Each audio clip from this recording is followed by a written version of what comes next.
Sorry, guys, I just got to stop this transcription and then I'll start doing this. Right, let's attempt this again. Evening, everyone. My apologies for the bit of a disaster. Yeah, laptop my laptop is an old one that I'm just using as a temporary measure. So we'll get to Learning Unit 1 to go through this very quickly. So we've touched on it already in terms of some of the detail. I had shared some additional articles about Learning Unit 1, and just as a sort of teaser in terms of where we are in the world and what's happening in the world. Can I just see, guys, are you able to type on this in this meeting? Are you able to type and communicate via typing, or does everyone have to talk? No, I sir. can't The chat type. box is not available. Okay. So yeah, I just am concerned that no one's greeted me, so I'm worried that the typing one is not there. Right, so let's have a glance at this. So we are going to look at business level strategy. We spoke about business level strategy last week or the week before on the basis of this is how we decide to compete in a particular market. We spoke about, in terms of the assignment at least, that you can compete on the basis of cost, or you can compete on the basis of differentiation, or a variety of combinations of those. And it's quite interesting to see where we are in the world, because I think we know with all the issues around tariffs and the uncertainty around tariffs, it's scary to think, despite all of that, Mercedes is brave enough to have what they call their biggest product launch in history. Can I just ask, has anyone had a glance at these? Any comments on these? And the kind of things that they're launching. Now, this is obviously a differentiated approach, and some of the stuff they're launching is definitely going to fit into that focused differentiation. Go for it, Marty. All right, sir. My only comment is that I think they're investing heavily in this product launches because of their sales decline. Yeah, we know in South Africa we've had a number of the upper market brands close their doors. So we've seen showrooms. Audi closed several showrooms. BMW has closed several showrooms. I think the biggest hit by all of this is Volvo, and Volvo has had to close significant numbers of showrooms. I mean, the scary part, and obviously for me, Volvo in South Africa is differentiated focus. The biggest concern for me is after all those closes, Volvo had the biggest sale they've ever had, discounting some of their vehicles by 200,000-300,000 rand, which was quite disturbing, and it's an indication of what the Chinese brands are doing. And we'll talk about the Chinese brands when we go through this process. But Mercedes and can also just say Toyota has approached government to say, guys, we are not surviving unless we do something about this absolute flooding of Chinese vehicles. We are going to have to start closing down and start shedding stock. The second product, I'm going to call it second product, the second company that I shared was Capitec. Any comments on Capitec as a bank? Where do they fit in? Are they differentiated? Are they focused? Are they cost leadership? Are they best value? Let me start with the obvious. Any Capitec customers here, clients here?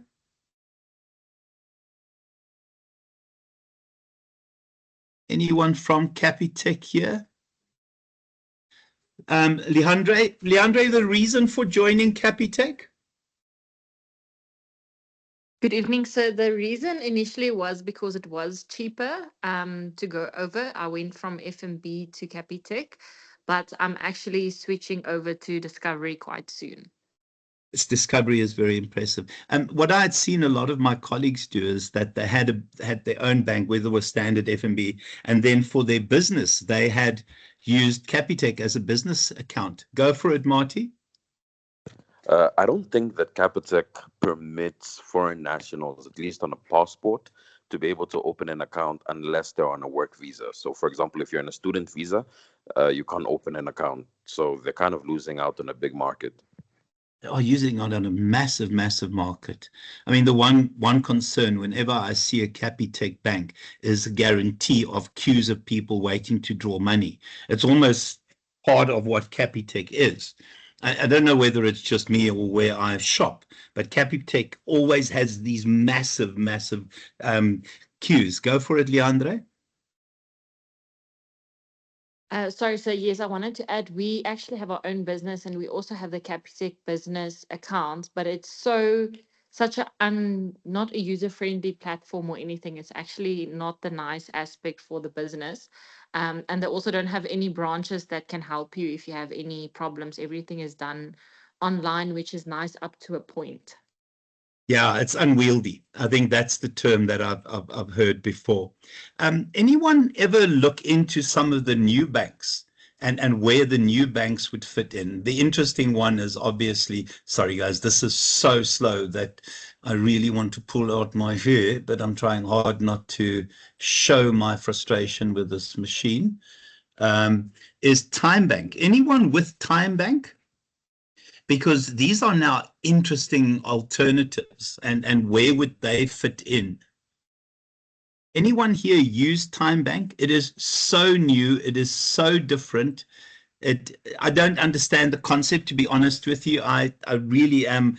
I'm still trying to figure the concept, but I'm a traditionalist. I've been with Standard Bank for, gosh, 30, 40, I don't know, forever. That's how long I've been with Standard Bank. Anyone with Time Bank or ever use anything from Time Bank?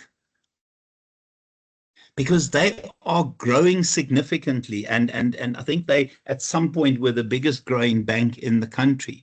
And what I understand is that it is all online, it's all digital. I don't understand the concept, to be honest with you. Yeah, so Marty, you've used them before. Anyone else use them? And then can I just ask, who is with, go for it, Leandre? Sorry, so we had it as, so we have a few employees of ours that are Time Bank. And I know the biggest thing with them is they've actually had quite a big problem with fraud with their proof of banking letter. It can be manipulated quite easily. So we had like two of our employees, and when we called them, they actually told us that it's been happening a lot where people are changing their template to make it their details, their account details. So they Oh, have quite a bit of a geez. security problem. Leandre, what business is this?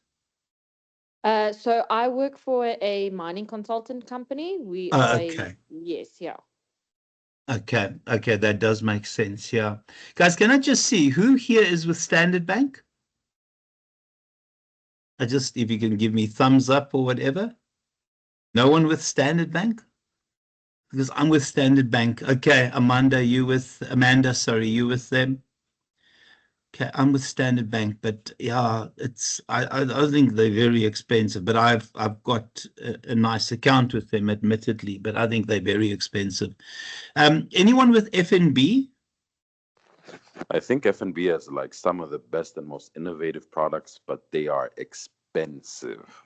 Well, I pay a lot, but I've got a signature account with Standard Bank. So I pay quite a lot for that privilege, to be honest with you. FNB, what are the other banks? Is Absa still a reality in this country? But I think each of these bank caters for different people. Guys, the other one that I stuck in here is this. So in terms of South Africa, who affords this? I don't want to say my answer because I'll be in trouble if I give you my answer. But who drives this in South Africa? Now, what would that Range Rover, Land Rover be? It's a Range Rover that be in South Africa. Any guesses? Is it 3 million? Is it less? I don't know, Marty. I drive entry level. Well, I don't drive Land Rovers or Range Rovers. Go for it, Marty. Sorry, sir. Are you asking who we think would drive this kind of car? Yeah. Who do we think, and how much do we I don't think know. it is? Politicians and tenderpreneurs. You see, I was going to say tenderpreneurs, so I thought I'd be in trouble again. So I was going to say tenderpreneurs. Yeah, I think they're several million rand. I don't know. Does anyone know what these cost? And for me, that would be differentiated focus. So I think the interesting aside is that in where we are in the world, and when we think of what is available to organizations, we have a range of alternatives in a broad spectrum of products, in a broad spectrum of services. And then also, I think the reality is that there should be a niche for every single South African in terms of that.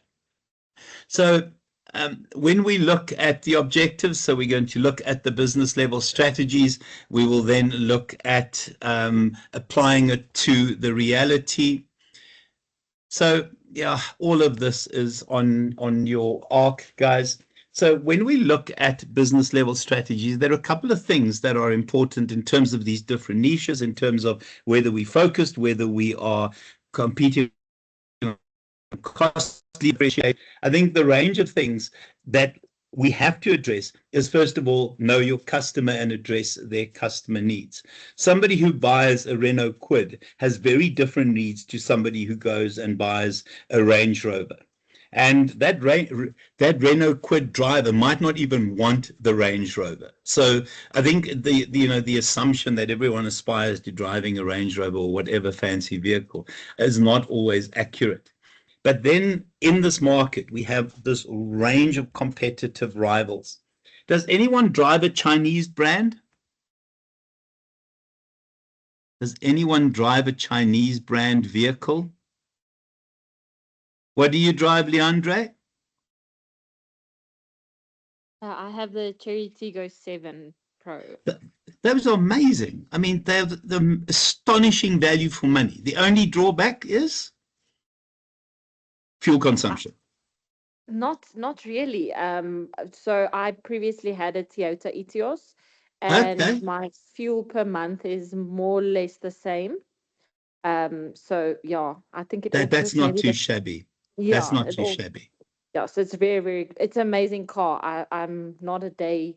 Sorry, my English is very bad. Ek's nie 'n dag spyt nie, as we would say in Afrikaans about my purchase. Oh my gosh, Leandre is going to apply to write her exams in Afrikaans. Gelukkig kan ek dit merk vir jou, Leandre. Ons is fyn. And for anyone who doesn't understand, use Google Translate for the last bit. One Chinese brand driver here, guys. I can't believe that. One Chinese brand driver. Anyone drive an Indian brand? Christine, what do you drive? So I don't drive an Indian brand. Not too. I was actually quite surprised that we don't have. We have an Indian brand. But I'm actually a Korean car driver. Oh, If that makes so sense. Hyundai or Kia? Hyundai. Sorry. Hyundai. Yeah. You can see I don't know how to pronounce it. Are you from Korea? No, I'm actually from the Philippines. Okay. But Korean cars are also on such another level because they think of things that we don't even think of. So I just think that I don't know if it's biased because I'm Asian, but Asian cars are top tier. They're top Well, tier. let's find out if you're biased, okay? Do you like Donald Trump? Mm. Do you like him? No, I That's not don't. I the don't. That's not for bias. Sorry, just a kid. No, I Yeah, like you but biased. I think because I mean, yeah, go for it, Restine. no, I was just saying that Donald Trump is not a friend of the Asian market, so uh, He's not a friend of South they Africa either, so don't worry about that. yes, but Yeah. as I was saying, yes, Asian cars, Korean cars. I'm here in Durban. You could see so many different models of Chinese, Korean, or even Japanese cars just all over because we're right here by the port, so it's easier. So I guess Asian cars for the win. Okay, fantastic. And also in terms of Korean vehicles, when you look at experience curve, they've been doing it for so much longer that their cars will be better than the Chinese. But what the Chinese brands have done is they've supercharged the experience curve. They have rushed through that experience curve, unlike any other car manufacturer. Now, the Indian vehicles are obviously Mahindra, which is a very good vehicle, the Scorpio, which is a very, very good off-road vehicle. And then what is the the other Indian vehicle, guys? It's Tata. Mahindra. Tata, thank you. Thank you so much for that. I mean, a lot of people defaulting to their bakkies. Sorry, not bakkies. Well, bakkies like as Afrikaans.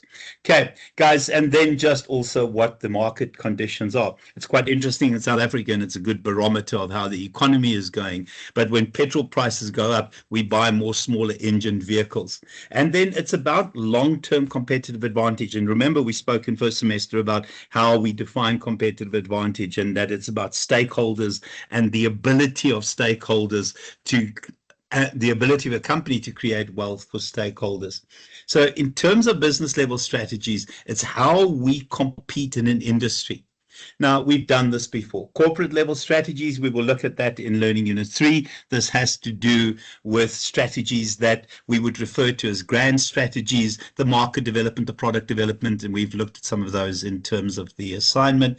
Business level strategy, how you compete within an industry, and then your operational strategies, anything from creating a new marketing plan right through to how we're going to manufacture a particular item. All of those would be included in your operational strategies. Oh my goodness me. So in terms of the factors that will determine our strategic choice, the first one is always going to be based on your resources and capabilities. And included in that, guys, will be your dynamic capabilities, the ability to reinvent yourself, and then your brand, and then obviously the skill set that you have. The second one is, how do we compete? Are we going to compete on the basis of cost? And that means there's a lot of efficiencies, or are we going to compete on the basis of uniqueness? And that obviously will always be in terms of your differentiation strategies, and those can be mixed with your focus strategies, which will be a very narrow market. And then in terms of corporate strategies, yeah, we'll talk about that when we get to Learning Unit 3, but it's deciding the kind of businesses you're in and those grand strategies that take you to your long-term objectives. So in terms of the kinds of things that we need to look at, and often when you look at a company like Google, it's astonishing how Google ticks each of these boxes. If you read up on Google, if you look at Google as an organization, you know, astonishing resources available, amazing algorithms available, skills that we can't imagine other organizations have, often voted the employer of choice in America. And then those unique capabilities, and included in that would be their different hardware and software options and their experience. And remember, they got there first. So they have gone through an experience curve, which will always make us default to using Google as our search engine. Who here, when they open Bing, will in Bing Google so that they can use Google to do the search? I know that sounds completely insane.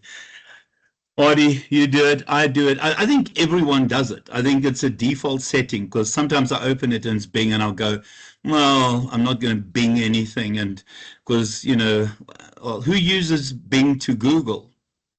I mean, it's that kind of reality that experience gives you, guys. And then your advantage, which will include your brand, and you can see the ability to align yourself with the external environment, and you can see, and that would include opportunities and threats. So, guys, in terms of what makes us choose a particular strategy, the SWOT matrix is literally nothing more than your SWOT analysis. So those of you that did BMNG 7221 last year will recall that there was a SWOT matrix in there. So often when we determine the strategies we use, we will create the SWOT matrix. Now, again, this is going to irritate me because it's going to take ages to open. My apologies. I will have my new laptop next week.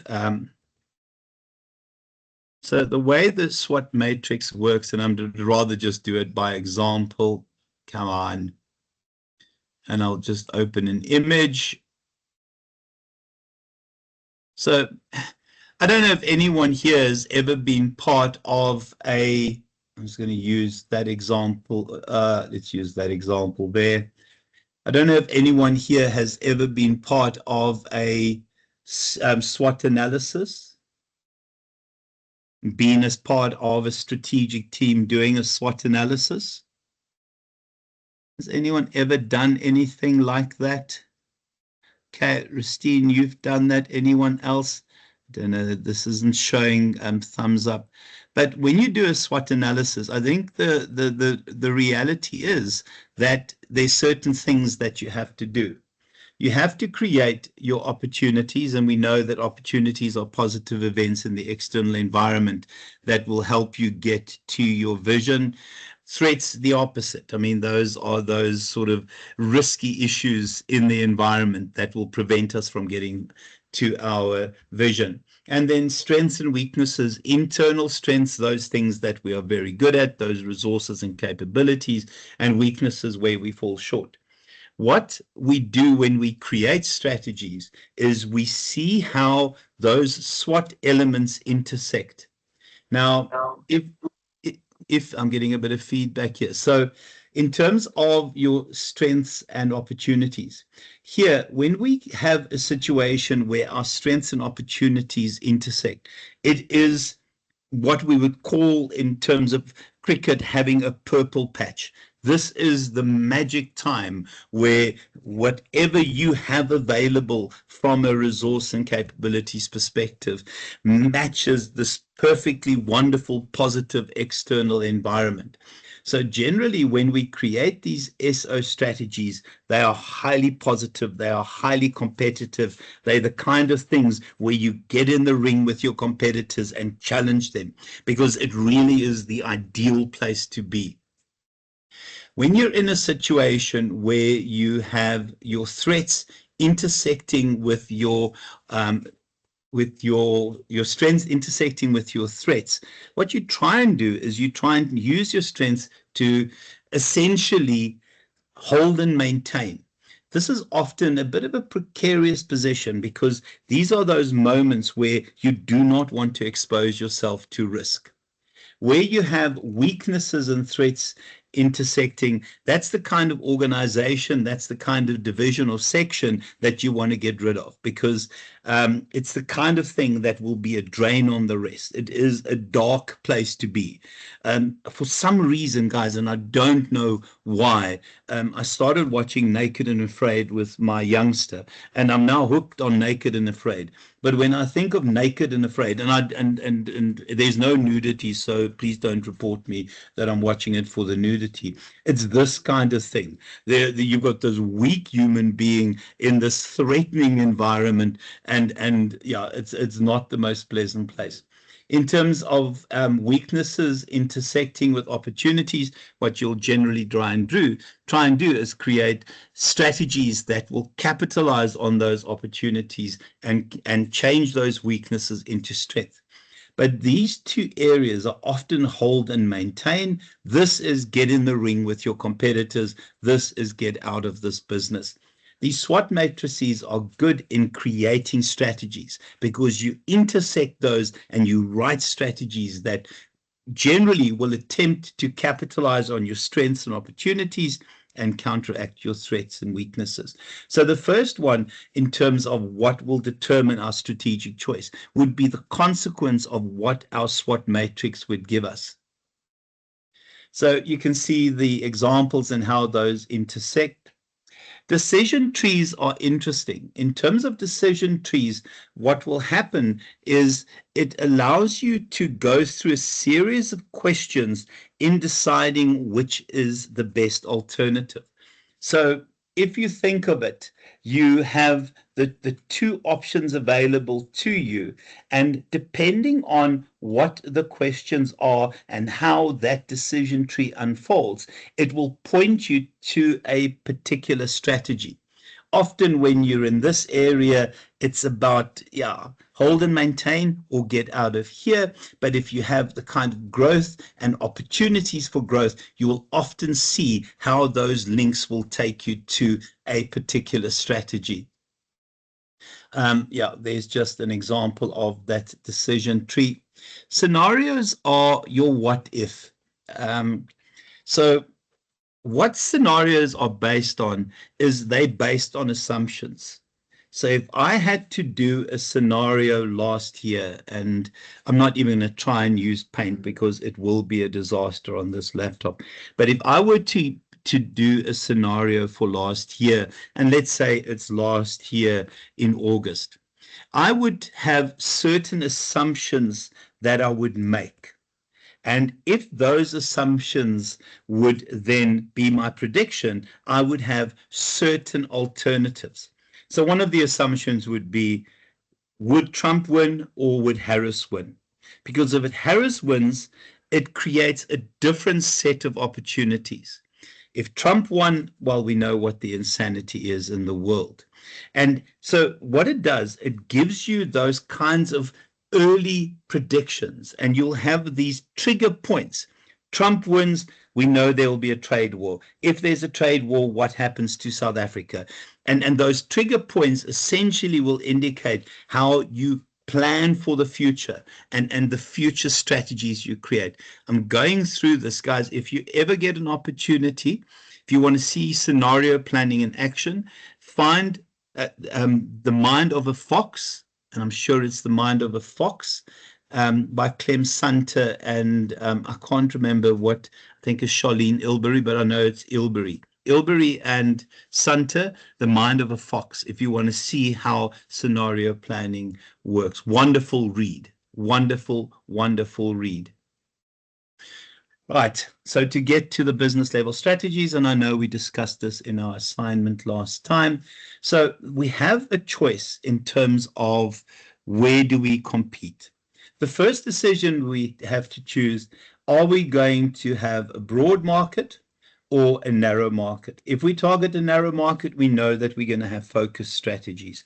If we target a broad market, we know that it will either be broad differentiation or broad cost leadership.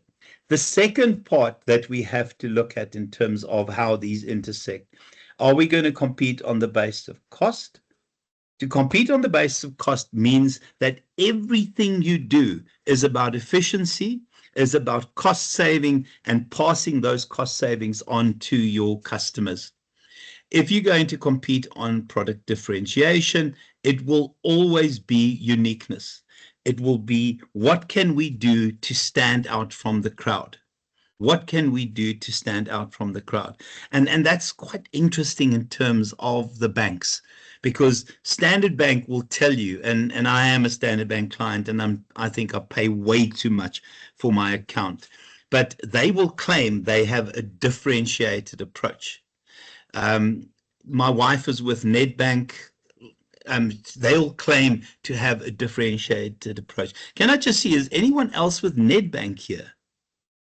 I am. Any comments on Nedbank, Taylor? Well, I've got the student bank account, so I pay like R7 bank fee. It's like R7 for a bank fee and then R5 for maintenance fees. So it's like, how much is a lecturer account? Can I have one for 10 Rand? R7. Holy guacamole. I know, and I know, because my dad has a business and his private account with FNB, Yeah. and they charge about 500 for like maintenance and 500 or 400 for something else. I can't this is remember. ridiculous. It's my money. This is my money. Oh no, student account. Yeah, no, R7. I wonder what my baby pays for his student account at Standard Bank. I'm looking at him. What have you got now? I don't know. What account have you got? Mimo. I don't know. He doesn't know what account he has. He's 18, so we'll forgive him. Sir, I just wanted to put it out there that your baby sounds like a grown man. Well, he's 18. Yeah, I've got older children as well. Amy, what do you think of Nedbank? You know, his voice is deep. Boy. Can I call an 18-year-old a baby, guys? Maybe that's no. Well, he's my baby, so it doesn't matter. Amy, what's Nedbank like? It's been good, sir. I've had a few issues with like them blocking my account because they haven't asked me to update information and all of that. That's But other than nasty. that, yeah, That's it's nasty. OMG, me too. I linked Yeah. last month, but I got an email, but I thought it was a scam, and then they blocked it. So then I had to go in. no heads up whatsoever. I just went in one day and it was blocked, and I was like, oh, this is great. And have you got a student account or have you got a different account? No, I also have a student account, so. Oh gosh, the lucky people. My son doesn't know what account he has. He is a student, just to say. So I don't know. Well, he's your age, guys. I mean, I can't imagine you guys are much older than 18. Some of you. Okay, I would know. Imagine that some of you are slightly older than 18. Okay, so in terms of how those translate together, guys, so if you are going to compete on the basis of cost, and it's a broad market, cost leadership, and we went through some examples last week or the week before, my apologies, in terms of differentiation, uniqueness, and again, a broad market, and then cost focus and differentiated focus. The interesting one that was added a lot later in terms of the evolution of this model was this integrated cost leadership differentiation. And that is your best value strategy. And I know we've spoken about that in terms of motor vehicles. We see so many of the Chinese brands fit into that. Restine, I think what has happened with Hyundai has got a lot more expensive, and Kia have got a lot more expensive because of being so differentiated now. So sometimes it's difficult to put them into their best value type category. I was looking at their new, well, not to buy because I have got a newish car, but at the entry-level Hyundai Sportage, was that Kia Sportage, and that is nearly 900,000 Rand now. For 900,000 Rand for the same tech, etc., I think a Chinese brand would be a lot cheaper. A Chinese brand definitely would be a lot cheaper. So in terms of these different strategies, guys, let's have a glance at them. In terms of, and I'm sure we've done this, but just in case we need to have this as a lecture, the cost leadership, so pure cost leadership in terms of motor vehicles. We had a look at this previously, the Bajaj Qute. Has anyone gone and bought themselves a Bajaj in the last 2 weeks? Sorry, I should really ask, has anyone lost their mind in the last 2 weeks? Any Bajaj Qute owners here? Clearly not. But it is a no-frill strategy. I said to my full-time students, because I mean, I live quite close to work, about 5Ks, 6Ks from lecturing at Maritzburg. And I keep thinking, can I drive a Bajaj down to work and back? And I can't convince myself to do it. But I mean, it's the most logical thing to do, surely. There are lots of others, and we had looked at the entry-level vehicles there. Any other sort of cost leadership strategy vehicles? I think we had looked at the Suzuki. What is the entry-level Suzuki? I'm not going to try and search on this machine because it is so slow. It's a Suzuki, whatever it is. So it is about cost leadership. In terms of cost leadership, there are a couple of things, guys. You need economies of scale. And to do economies of scale, you have to use your whatever components across a range of your products. So you want to manufacture once and you want to then shape shift it. I mean, Volkswagen started with their modular platform where the undercarriage that they use in the A1 Audi is the same undercarriage that they use in the Q7. The only difference is that they shape-shifted into a bigger platform. So they manufacture one platform, but they essentially shape-shifted to the different sizes. And it is about economies of scale. Anyone here shop at Pep? Anyone here shop at Pep? Pep Home. Pep Home? What is Pep Home like? Was they the alternative to Mr. Price Home? Elsna, tell us about Pep. What do you buy at Pep? I don't really buy a lot of stuff, but Pep Home actually have a little bit of a facelift. So yeah, it's I think it's very affordable. Yeah, I don't really buy a lot of stuff there, but I love walking What is up the and difference down in the between shop. that and Mr. Price Home? Because Mr. Price Home can be expensive, eh? Yeah, but I think the quality is definitely better at Mr. Is the Price Home. quality better? Yes, for sure. Yeah. I was also told, Jordan, I'll give you a chance now, that for new parents, Pep is fantastic because babies grow so quickly that the clothes last the couple of months that the baby fits into them. Jordan? Yeah, I think that was years ago, Henny. Is it not the case anymore? I don't know. My baby is 26 years old, so yeah, I'm not sure what's happening to Pep clothing So now. you also call your 26-year-old a baby, and I can't Yes. call my 18-year-old a baby. Thank you, Marty. No, she's still a baby. Go for it, Jordan. I see there's also a H&M Home now that opened recently. H&M Home. What is H&M? Where did they open? Where are you? In Cape Town. Oh God! Well, everything gets to H&M Home, but that must be fancy though, surely. It is quite a small store though. H&M. What? Oh gosh, I can't even spell H&M, guys. Yesterday. No, it's like. Yeah, it's that. No, I know what it, sorry, but I know what it is. Oh no, this is biggie fancier us.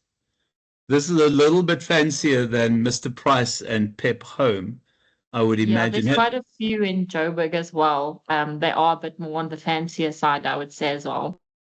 Okay, Leandra, and price-wise, they're obviously a lot more expensive. But it's a concept, and it's quite interesting because Pep would be low cost, and then Mr. Price Home would be best value, and this would be differentiation. Is a fair comment for people who know about this? Yeah, I would say that. Yeah. But I have to also just comment, Pep quality is really not that bad. I'm actually a good Pep shopper. There's nothing wrong with being a good Pep shopper. Yeah, the quality is quite good. Actually, they've improved a lot, and they've also been keeping up with trends. So yeah, it's actually a good buy if you go there and you need something. I've never been inside a Pep Home, to be honest with you. But that not because of Pep. I don't know. I have stopped shopping. Sorry, Reese, go for it, boyo. So another difference between Pep Home and like Mr. Price Home is the store size itself. Like at Midlands, you have your Mr. Price Home, which is like a massive store, and then the Pep Home is like a small, like compact. Okay. Yeah. Are you talking Midlands as in Pietermaritzburg Midlands? Yeah. Because, I mean, the rental there is ridiculous. I mean, you can't imagine what Mr. Price would pay rental there. I mean, surely that would be... Yeah, go for it, boy. I guess that's the same thing of like your keeping your overheads low. So obviously with the Pep Home being a smaller shop and everything, their rent will be less than Mr. Price Home. So true. Hey, Jordan, go for it.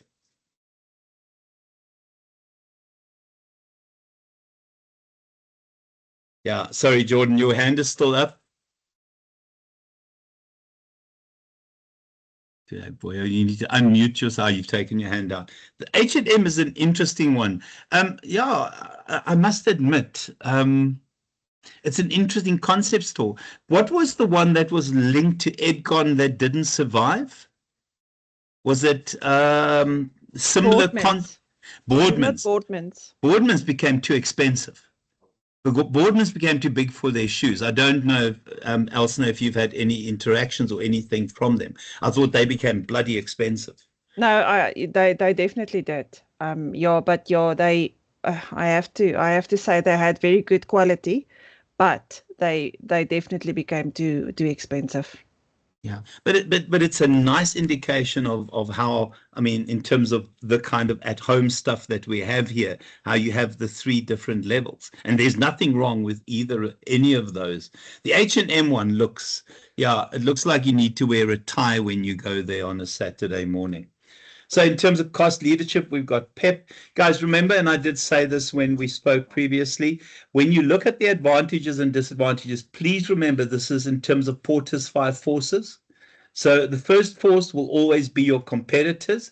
I think one of the advantages that a PEP or a ShopRite will have is that they are so efficient. They bargain and negotiate so tough that they really get great deals. And it's going to be very difficult for other companies to enter into their sort of into their sphere. Powerful suppliers. I think the reality is that you because of efficiency, you buy in bulk, and it takes away some of that supplier power. Powerful buyers. Where else are you going to get it at this price? I mean, and I know you guys would have done wool in first semester, that XBCM, and I know that was about ShopRite and Checkers. My students did comparative shopping in terms of ShopRite. Goodness me, some of the stuff there is cheap. And then substitute products. I mean, what alternative in terms of ShopRite? Yes, maybe something online, but again, ShopRite is really efficient. And then, yeah, who enters into this kind of environment? It's quite interesting that H&M have entered the environment, because I think it's a hell of a tough environment to survive in. It'll be very interesting to see how H&M competes. Disadvantages. Yeah, I think, you could have a competitor that out cheaps you, and not in terms of cheap and nasty. And then also you could lose sight of customer taste, where it becomes cheap and nasty. I think people know when something is suspicious. In terms of differentiation, and I've used Pam Golding. Yeah, I have an ex-colleague who works for Pam Golding. Yeah, you get the impression that you need to wear a tie when you go out with their salespeople. Anyone here in that kind of industry, selling houses, selling homes? But you get the impression that Pam Golding is a cut above. You get the impression that this is unique and they sell more expensive homes. I think the key thing in terms of differentiation will always be uniqueness. It will always be, what can we do to stand out from the crowd?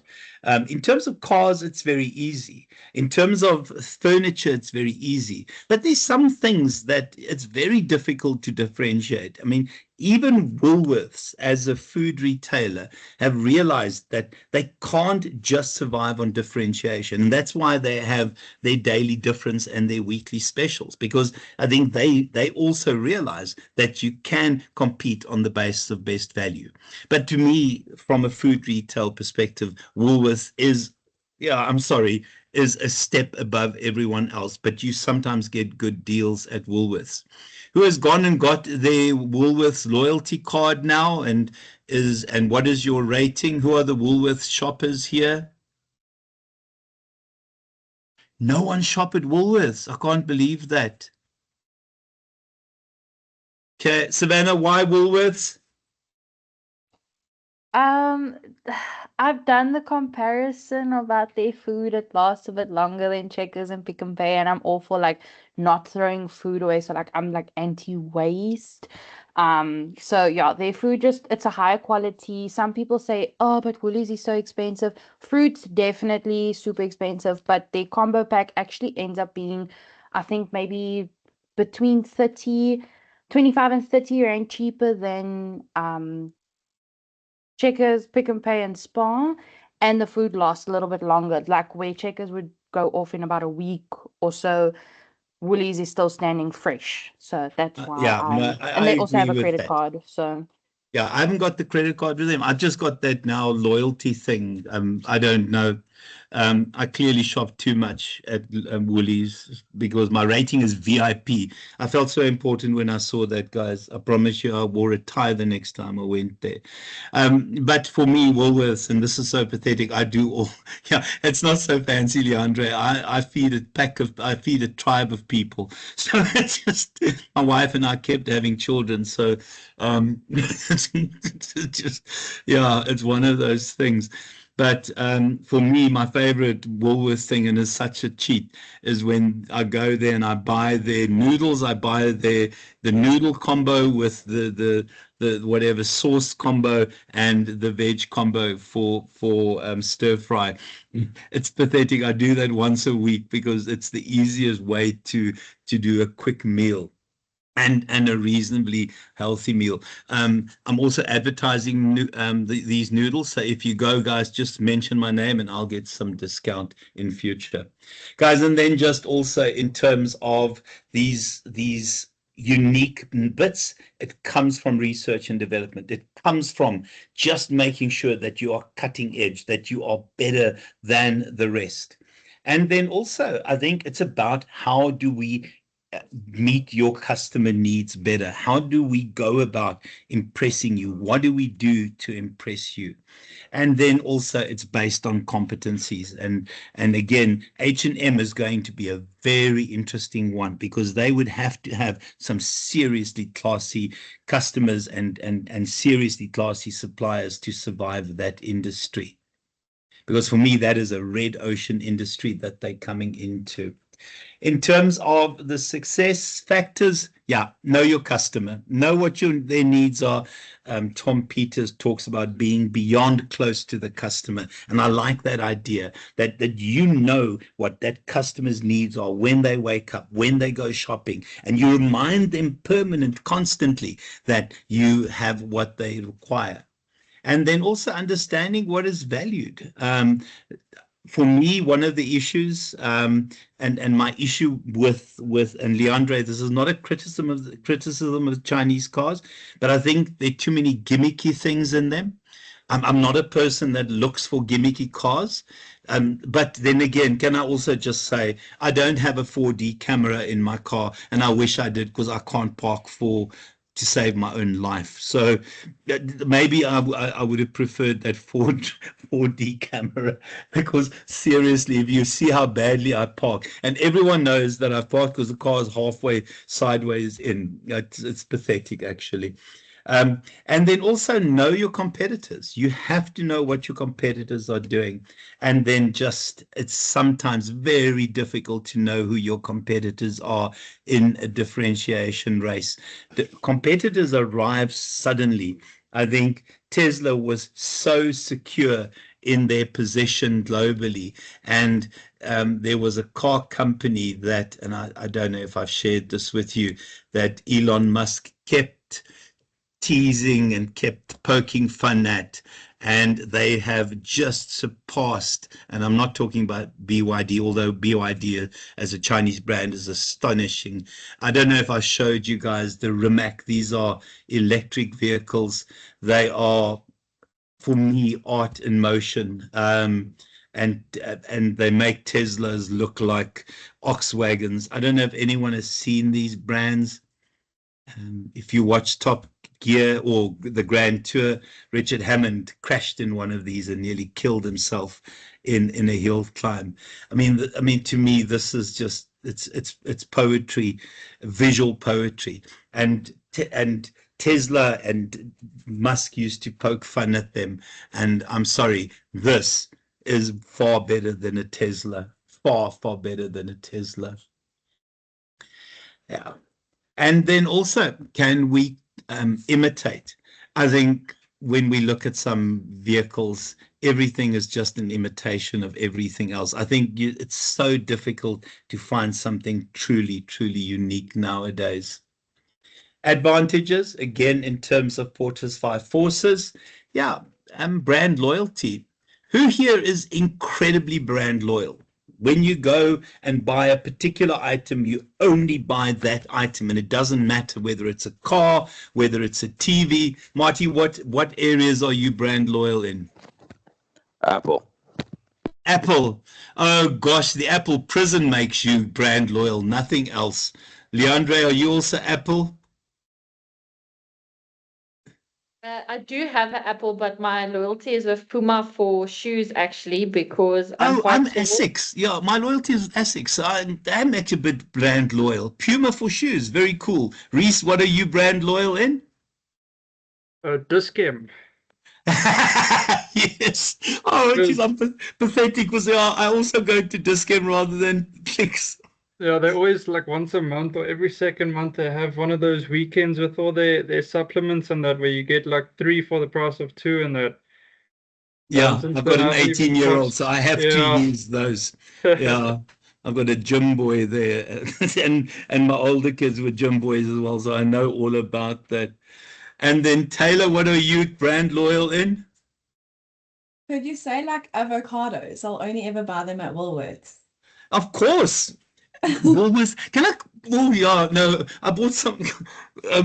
Yeah, I bought some avocados. We went on holiday and we didn't take enough avos with, and we had to go back to Bergville, and there's a shop right there, and I bought avos from there. It was avos, I would assume, at some point, but my gosh, what a mess! But there's nothing else that we couldn't use it. Woolies Avos. Oh my gosh. No, that's pretty cool. Are you quite healthy, Taylor? I say I am to an extent, yet I went out and had a burger now tonight.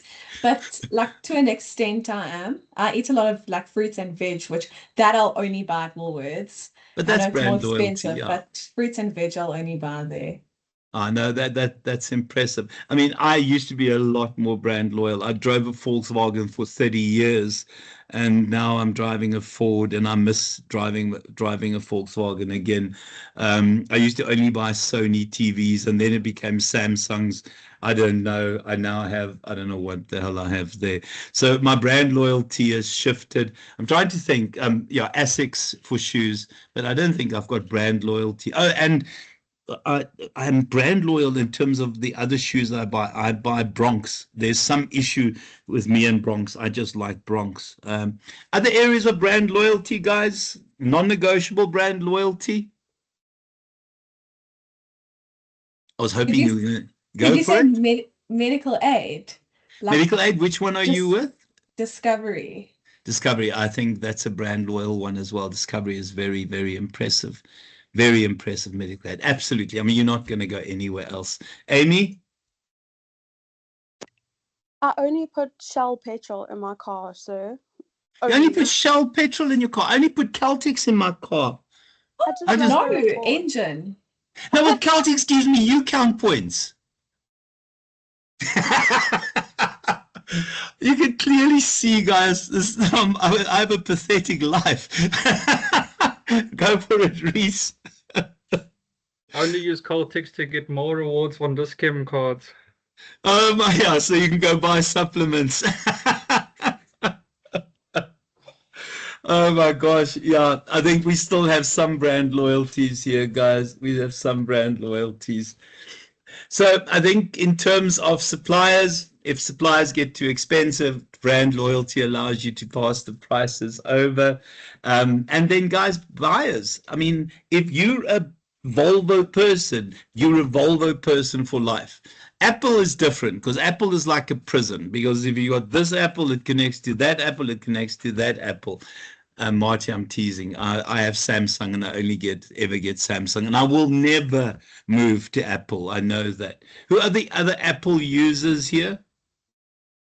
Once you get your first Apple product, sir, your life is going to never be the same.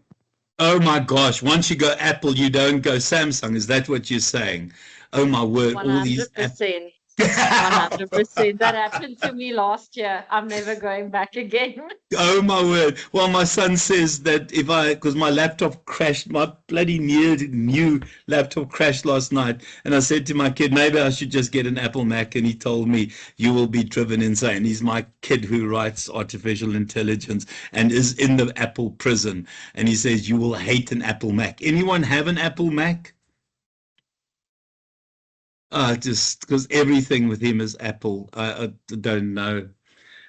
Yeah, so there's the brand loyalty, guys, and then also just substitute products. I think sometimes substitute products are not there. I mean, what do you do in terms of getting a substitute product for a vehicle? I mean, you drive a vehicle, I suppose electric has now become a substitute for petrol.